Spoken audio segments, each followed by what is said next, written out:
Okay, next one, attention. So this one's going to have a bit of a bigger metaphor, but the one-liner for this one is that, as far as I can tell, attention is the level of detail which surprises you. So imagine you've got this big old fancy microscope, okay? And attention is basically how zoomed in you are. When you're paying attention, little changes like a little microbe on, moving from here to there, catches your attention, right? And it's like you can see it, it surprises you, it's great. But when you're super zoned out, like the whole universe can rotate and you won't even notice. So how zoomed in you are is your level of attention. But this is people have a fancy microscope. You don't always want to be the same zoomed in, because sometimes you want to see, the world move, and sometimes you want to see little microbes, right? So it actually has a fancy feature, which is it can automatically zoom in and out. So you can see this in action. If you see something move, like you zoom in, you actually can watch that small thing.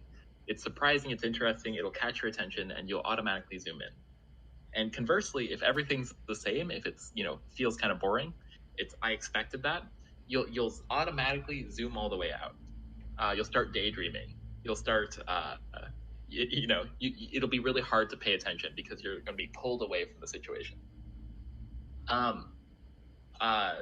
The last addition to this fancy little microscope is that sometimes because the automatic stuff doesn't work, sometimes we need to manually crank it. Right? Sometimes you need to do taxes, where terribly boring, but you still need to pay attention to get it done, right? So the manual knob on the side you can use to zoom in a little bit more is what we call paying attention. You pay something, willpower, energy, something, and you can get a little bit more focused, get a little bit more zoned in. So this is speculative. I kind of think that we use stress to pay attention. The brief justification is that stress and caffeine have a lot of the same symptoms: increased heart rate, feeling, it's like fight or flight. You're more awake, you're more alert. You tunnel vision a bit. Also, there's a fun data point that you experience a peak of the stress hormone right about when you wake up. It's like a signal to wake up. Also, every time my alarm clock goes off, I get stressed. So what does that mean? Anyway, so paying attention lets us notice little details, but it's also exhausting. So it costs us something. But the automatic zoom doesn't really cost us much. When the automatic system is working, when you notice something surprising or interesting or engaging, and you just start paying attention and you deep dive into it, that doesn't really cost you willpower.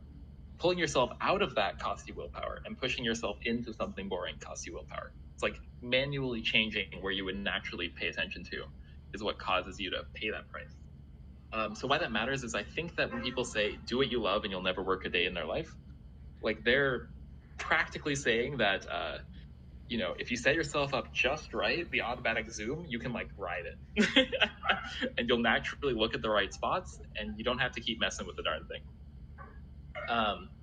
In my experience with entrepreneurship, like the reason the entrepreneurs say go do what you love, like something you're naturally interested in, is because it's so much gosh darn work that if you have to willpower your way through it, you're not going to make it. So you need something that you can go a really long time without burning away all your willpower. You still need to burn willpower. It's just you don't want to use it the whole marathon, right? So the reason this matters is because I'm pretty sure most people, by the end of their day, run out of energy / the ability to pay attention far before they run out of time in their day. The quick test of this is how long do you spend on YouTube, Reddit, TikTok before bed?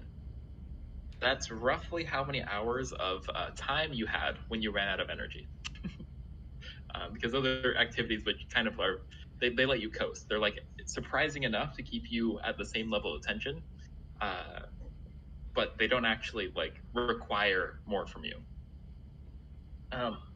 Another reason this matters is because of burnout. My working theory on burnout is that it's basically you crank the knob so hard it broke, and so you can't pay attention anymore for a bit. So the most common type of burnout you'll hear about is overwork, where basically you have to be incredibly focused all the time, and the work may even be interesting. You may actually be engaged with it, but you have to go from 90% to 100%. So you have to constantly keep pushing yourself. The other kind that I think is actually far more common is under interest burnout, which is basically the stuff you're doing is so boring that your attention is naturally trying to fly away, but you have to keep fighting for control. So even though you're not doing much, it costs you all of your energy to do nothing. Um, uh, yeah. So that's kind of attention as I understand it. Surprise zooms you in, boredom zooms you out, and you can kind of crank the knob manually to get a little bit more attention. And scientists speculate there might be a theoretical anti-stress, sometimes referred to by laymen as relaxing, but I have not been able to verify this. And I don't actually have a theory on it yet. um, if you want the original, I'll share the link to all this stuff at the end as well. But this was the post I read. It's super, super long that originally shared this theory with me. And I thought it was super cool. So that's attention.